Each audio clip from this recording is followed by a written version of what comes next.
5 स्थान बताए हैं। 2-5 मिनट में भी आपका ध्यान कितना केंद्रित होना चाहिए वो स्थान बता, कितना केंद्रित होना चाहिए।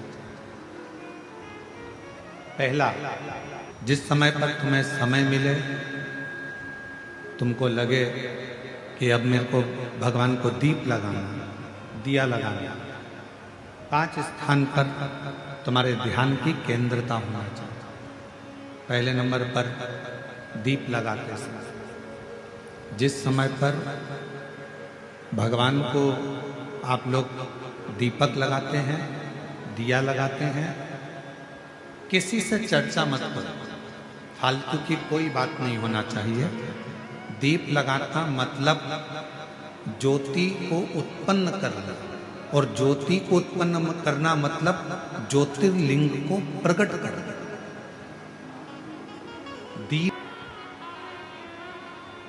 दीपक की जो ज्योति है वो ज्योतिर्लिंग का ही प्रतीक है, ज्योतिर्लिंग का प्रतीक। इसलिए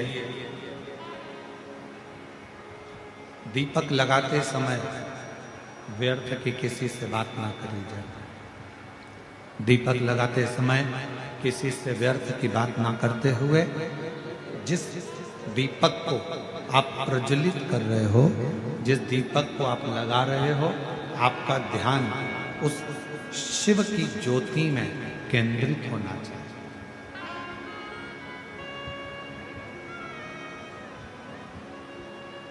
भगवान शंकर की ज्योति में आपका ध्यान केंद्रित, और शिव की ज्योति में जब आपका ध्यान केंद्रित होगा, भगवान शंकर की ज्योति में जब आपका ध्यान केंद्रित होगा, तब आप स्वयं भगवान शिव का साक्षीकरण 2 क्षण में कर लो।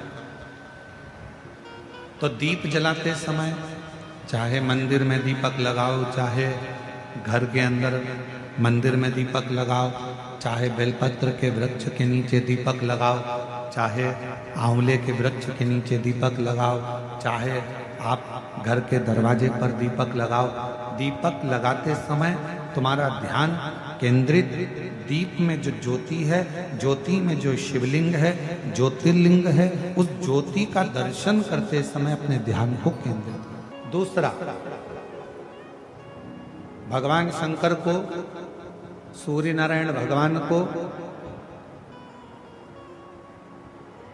तुलसा महारानी को, बेलपत्र को, आंवले के वृक्ष को, पीपल के वृक्ष को, बट वृक्ष को, शमी वृक्ष को जब आप जल चढ़ाएं, तो जल चढ़ाते समय भी व्यर्थ की बातें ना करते हुए, जल चढ़ाते समय जल की जो धार है उस धार पर अपना ध्यान केंद्रित होना चाहिए। उस प्रेशर बढ़ाओ, प्रेशर, उस धार पर आपका जल की जो धार हो, उस धार पर आपका ध्यान केंद्रित हो। दीपक की ज्योति पर आपका ध्यान केंद्रित हो, जल की धार पर आपका ध्यान केंद्रित हो।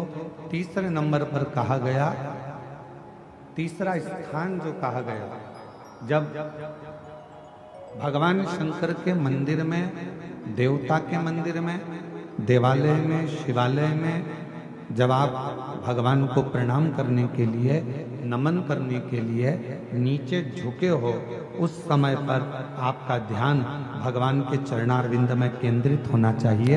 ये तीसरे नंबर का स्थान है। ज्योति, ज्योति, जलधार, चरणारविंद को नमन करना तीसरा। और चौथा स्थान बताया, नंदी के पास जब आप बैठो, हमने पहले भी कथा में कहा, जब कोई बहुत ज्यादा, बहुत बड़ा कोई तकलीफ, कोई कष्ट, कोई दुख, कोई परेशानी आपकी जिंदगी में यदि आ गई हो, तो नंदी के पास शंकर जी को जल चढ़ाने के बाद 2 मिनट, 2 क्षण, 1 मिनट, 5 मिनट जितना मिल जाए आधा मिनट